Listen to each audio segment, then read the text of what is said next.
Sahabatku sekalian, bahwa Rasulullah Muhammad SAW ketika hijrah dari Mekah Al-Mukarramah menuju Madinah Al-Munawwarah, itu yang pertama kali dibangun adalah masjid. Jadi beliau menjadikan masjid itu sebagai poros dakwah perubahan. Mari kita rubah negeri kita yang kita cintai ini menuju yang lebih baik. Jadi kalau kita saksikan berita-berita sekarang ini yang lagi beredar ya, mulai dari 7 atau 10 tahun terakhir ini, perubahan luar biasa ya. Maksud banyak masalah yang kita jumpai dan ini terang-terangan ya. Mari kita kembali masjid ini kita siarkan, kita ramaikan, kita fokuskan untuk ibadah dan dakwah ya. Sekali lagi, karena Islam tidak akan menyebar ke seluruh muka bumi ini kalau tidak ada dakwah ya. Dan dakwah itu tidak akan ada kalau tidak ada Islam. Jadi Islam dan dakwah ini harus kita terus syiarkan, kita masifkan. Dan kita berharap dan mohon pada Allah bahwa mudah-mudahan banyak saudara-saudara kita yang belum bisa ke masjid supaya ke masjid kembali. Kemudian kita berharap pada Allah mudah-mudahan saudara-saudara kita yang belum masuk Islam, mereka mudah-mudahan masuk Islam. Nah, sekarang zamannya gadget ya, zamannya daring, dan ini adalah unlimited space of communication ya. Jadi dunia itu seperti the small world with our hand ya.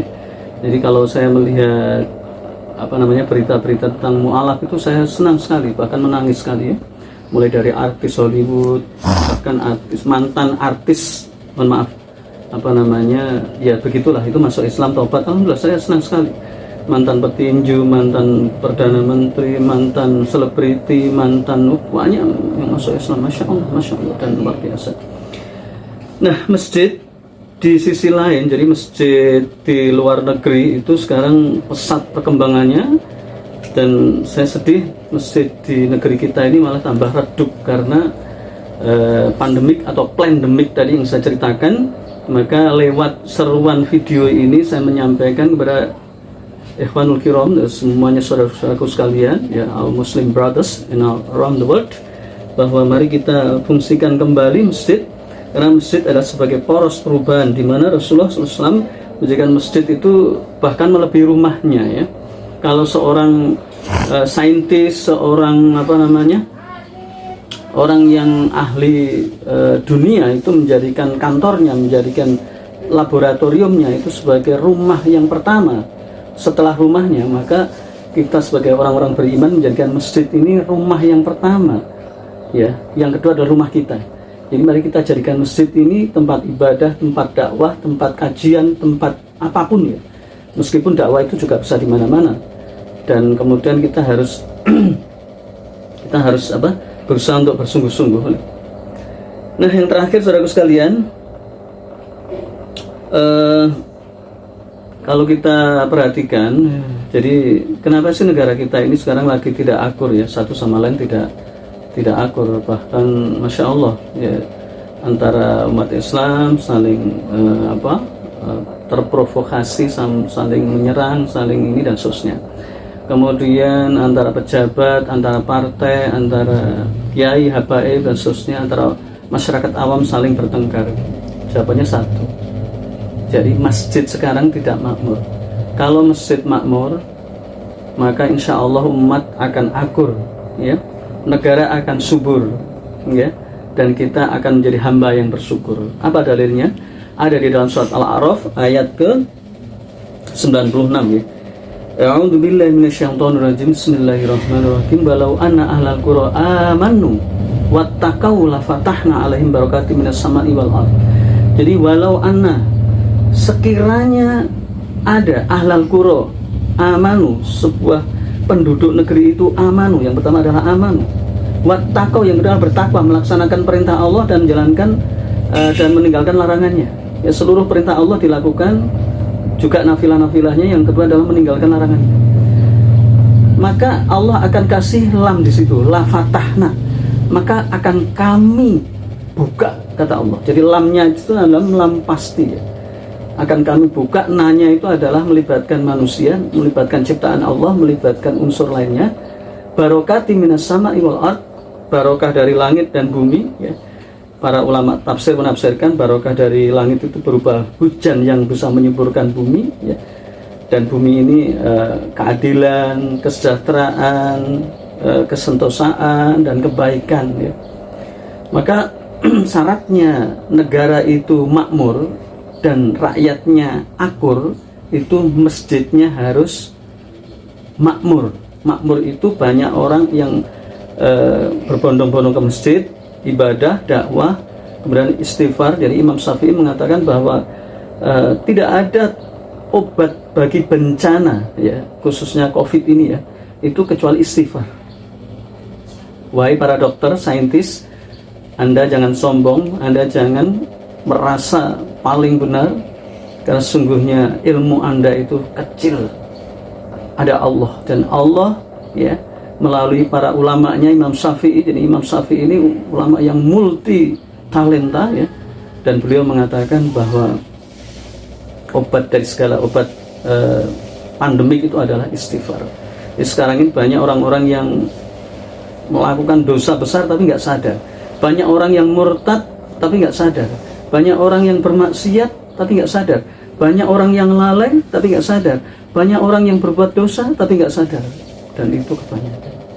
Saya sedih ketika kita ke masjid cuma 2 shaf. Bahkan tanda-tanda pembeda orang munafik dan orang beriman adalah ketika dia sholat subuh dan isya itu di masjid. Coba kita lihat, sholat subuh itu paling 2 shaf, sholat isya sama ya.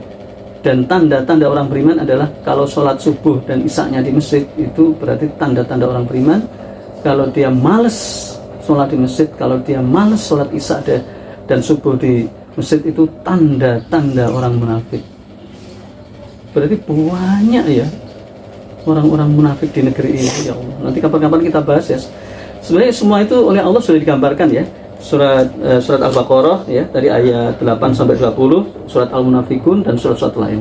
Nah, terakhir maka saya sampaikan bahwa banyak yang bertanya ya, kalau kenapa sih dalam Islam sering disampaikan misalnya ada bencana itu pasti dikatakan maksiat. Misalnya di daerah-daerah tertentu dia bencana pasti ada pelaku maksiat. Betul memang. Kemudian dia bertanya lagi, kenapa di negara-negara kayak Amerika, kayak Jepang, kayak Korea, yang mereka benar-benar maksiat tapi kok nggak kena bencana alam?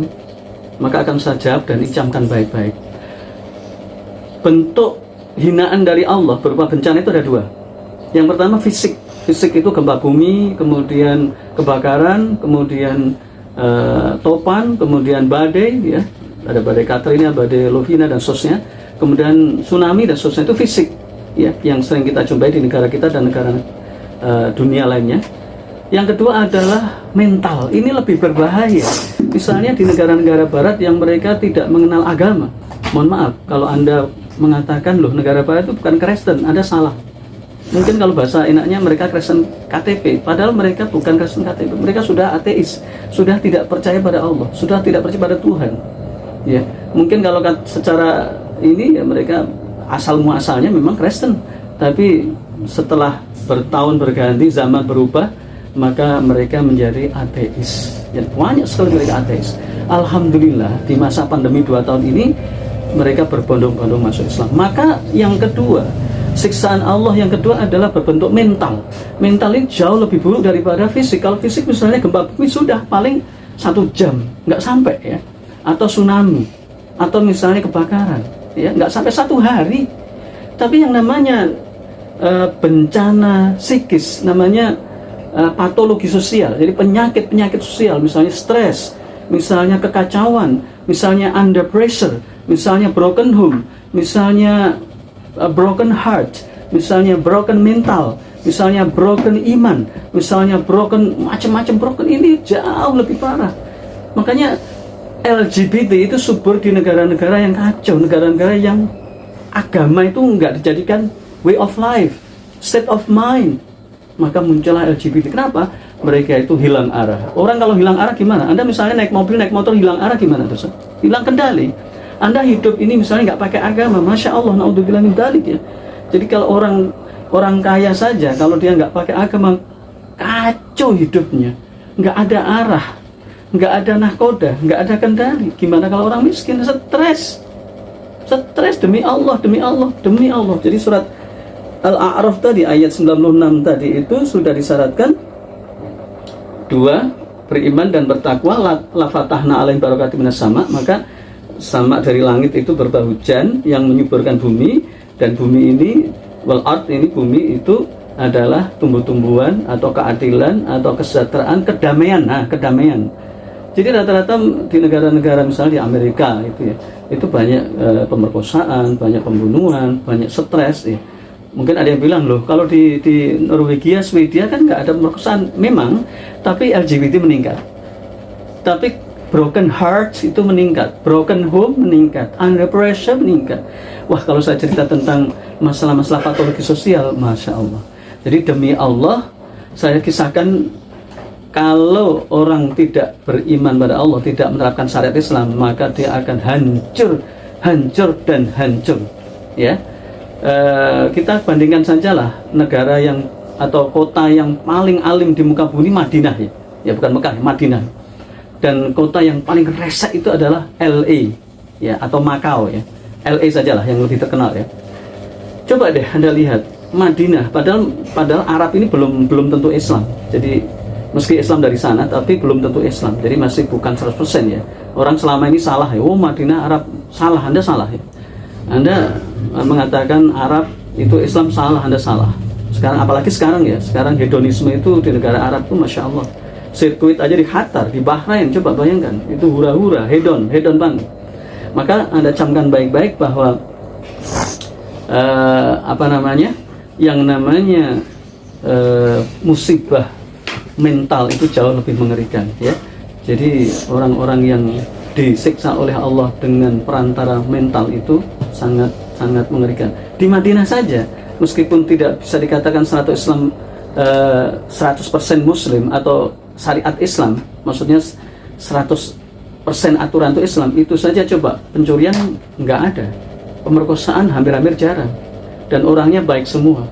Ya, coba kalau kita lihat di LA, broken home, broken heart, kemudian divorce, kemudian wah banyak lah, under pressure, kemudian LGBT, ya, jangan dipikir LGBT itu enak-enak saja. Wah, mereka itu, wah Anda nggak tahu masalahnya.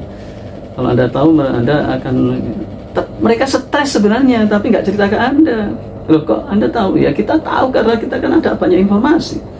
Mereka manusia biasa, yang mereka ibarat salah jalan. Salah jalan itu gimana sih? Ya, salah jalan itu salah arah. Salah arah itu salah kehidupan. Salah kehidupan itu nggak jelas hidupnya. Gitu kok dibilang senang, gitu kok dibilang baik. Oleh karena itu saya menyerukan, wahai saudaraku, kembalilah, fafiru ilallah, fafiru ilallah, aqul ja'al haq wa saqal batil, innal batila kana zahuqa. Kembalilah kepada Allah, kembalilah kepada Islam, dan al-haqqu ja'al haq wa saqal batil. Islam telah datang dan kebatilan akan musnah. Maka saya serukan, khususnya saudaraku di negeri ini, sekarang ini tanda-tanda partai komunis gaya baru begitu bermunculan. Saya jelaskan, silahkan buka file-file 7 tahun sebelum ini atau 10 tahun sebelum ini. Ada pengakuan saya bangga jadi anak PKI, tapi sekarang mana? Nggak pernah dihukum kan? Ada buku yang mengatakan PKI itu luar biasa, mana sekarang? Nggak ada kan? Ada sebuah video yang menyatakan ketika masuk militer bahwa PKI merupakan korban daripada pemerintah. Sekarang nggak dimasalahkan kan? Ada yang mengatakan bahwa sebelum atau 10 tahun yang lalu ya, beredar semacam kesepakatan bahwa pemerintah harus minta maaf pada PKI. Mana sekarang? Ya, ini artinya apa? Artinya PKI itu sekarang banyak di Indonesia dan merayap. Ketika mereka belum punya kekuatan, mereka akan mengadu domba, memfitnah, yang difitnah umat Islam. Lihatlah tahun 98 yang dihancurkan siapa? Para ulama. Ingat 98 ya? Itu ulahnya para orang-orang bayaran, orang-orang PKI, orang-orang intelijen yang dibayar. Intelijen itu, wah kalau saya cerita intelijen, Masya Allah ya. Tahun 98, ingat ya, minyak pada saat itu langka, barang-barang langka, pembunuhan para kiai yang dianggap orang gila. Saya menyaksikan, saya sebagai saksi sejarah 98, silakan. Yang difitnah umat Islam, korbannya umat Islam. Nah sekarang tahun 2021 itu mulai bulan Januari sampai sekarang, para ustadz dibunuh, para kiai difitnah, diteror. Ya Allah, maka waspadalah karena PKI gaya baru komunis gaya baru telah merajalela.